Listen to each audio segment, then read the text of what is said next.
ఇంతవరకు ఇంత పోని అది అనౌన్స్ చేసిన పేర్లు ఇవ్వండి. మీరు ఎంతమంది పేర్లు అనౌన్స్ చేసి ఇవ్వండి. ఇప్పుడు ఉంటాం మేము. గంగుల కమలాకర్ గారు 15 నెలల అధ్యక్ష. మా ఆవేదన ఇన్నరా అధ్యక్ష? మా ఆవేదన ఇన్నరా? మంత్రి గారు స్పష్టంగా జవాబు చెప్పినారు. సరే క్లారిటీ ఏంటి అధ్యక్ష? అధ్యక్ష ఫైనల్ గా ఈ బీసీ ఎస్సీ ఎస్టీ మైనార్టీ యొక్క నిధులు మొత్తాలు కూడా ఫస్ట్ ఫేజ్ గా సెకండ్ ఫేజ్ కానీ ఎంత లోపల క్లియర్ చేస్తారు? ఖచ్చితమైన డేట్ మీ ద్వారా గౌరవ మంత్రి గారు అనౌన్స్ చేయాలి. తర్వాత Jio number 10 important. Jio number 10 పక్కకు పెట్టకండి, దయచేసి ఇంప్లిమెంట్ చేయండి. స్వదేశంలో ఉన్న కూడా విద్యార్థులకు ఐఐఎం కాలేజీలో చదివే అర్హత ఉంటుంది కాబట్టి ఒక్కొక్కరికి 2 లక్షల రూపాయలు కూడా మంచి పథకము. దీని కూడా ఎంత లోపల మీరు పథకాన్ని ఇంప్లిమెంట్ చేస్తారో గౌరవ మంత్రి గారు ఇంపార్టెంట్ ఇష్యూ కాబట్టి బడుగు బలహీన వర్గాలు చెందిన ఐటమ్ కాబట్టి క్వశ్చన్ కాబట్టి గౌరవ మంత్రి గారు డైరెక్షన్ ఇవ్వాలని చెప్పి గౌరవ మంత్రి చెప్పాలని చెప్పి నేను కోరుతున్నాను అధ్యక్షుడు. ఎంతమంది పాత పెండింగ్ క్లియర్ అయినాయో విత్ నేమ్స్ ఇస్తాం సార్. అది కూడా మీకు ఎస్సీ ఎస్టీ బీసీలు ఎవరెవరు కావాలో మొత్తం డీటెయిల్స్ ఇవ్వడం జరుగుతుంది. ఆల్రెడీ శాంక్షన్ చేసినాక శాంక్షన్ కాకుంటే వాళ్ళ లిస్ట్ అవుట్ కాకుంటే కాలేదని చెప్తా.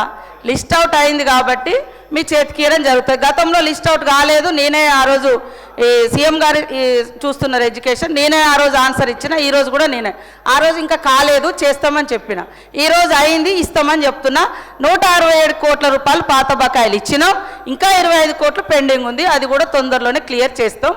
క్లియర్ అయిన లిస్ట్ కూడా పంపిస్తాం సార్. జియో 10 కూడా తప్పకుండా నేను మా విద్యాశాఖ మంత్రి గారు సీఎం గారే ఇప్పుడు చూస్తూ ఉన్నారు కాబట్టి వారి దృష్టికి తీసుకెళ్ళి తొందరలోనే మీకు ఆన్సర్ చేయడం జరుగుతుంది.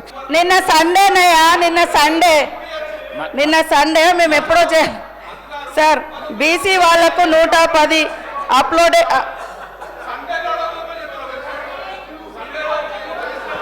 అయినాయి సార్. అప్లోడ్ అయినాయి ఆల్రెడీ. నేను చెప్పిన సంఖ్య ప్రకారం ఇప్పటి వరకు బీసీ సంక్షేమ శాఖలో 310 మందికి చేయడం జరిగింది. గతం కంటే ఎక్కువ డబుల్గా సీఎం గారు అన్ని ఎస్సీ ఎస్టీ బీసీ మైనార్టీలది వాళ్ళ అప్లికేషన్స్ ఆధారంగా వాళ్ళ రిజర్వేషన్స్ ఆధారంగా అన్నీ కూడా తీసుకున్నారు. పేర్లు పెట్టేస్తాం సార్. అంత ఆతృత పడాల్సిన అవసరం లేదు. అరే సమస్య ఎక్కడన్నా ఉంటే కావాలని కాకుంటే బాగుండు అనేది వాళ్ళ బాధ సార్. మేము చేస్తూ ఉంటే కాకుంటే మేము చెప్పుకోవచ్చు, రాజకీయం చేసుకో. అరే కావాలి ఎడ్యుకేషన్ కాడ రాజకీయం వద్దని నేను మస్తు సార్లు చెప్తా ఉన్నా సార్. మీరే చెప్తున్నారన్న ఆగు. ఆయన అయితే బీటెక్ కాలేజీలో రామ్టెక్ కాలేజీలో చదువుకుని ఆయనకు నాలెడ్జ్ ఉంది. నేను ఎస్టీ గర్ల్స్ హాస్టల్ ఎండాకాలం వానకాలం చదువు లెక్క నాదైంది సార్. అయినా కూడా సమాజాన్ని చదివిన కాబట్టి కొంచెం సమాజ జ్ఞానం పబ్లిక్ ఇచ్చిన జ్ఞానంతో ఈ స్థాయిలోకి వచ్చిన సార్ నేను.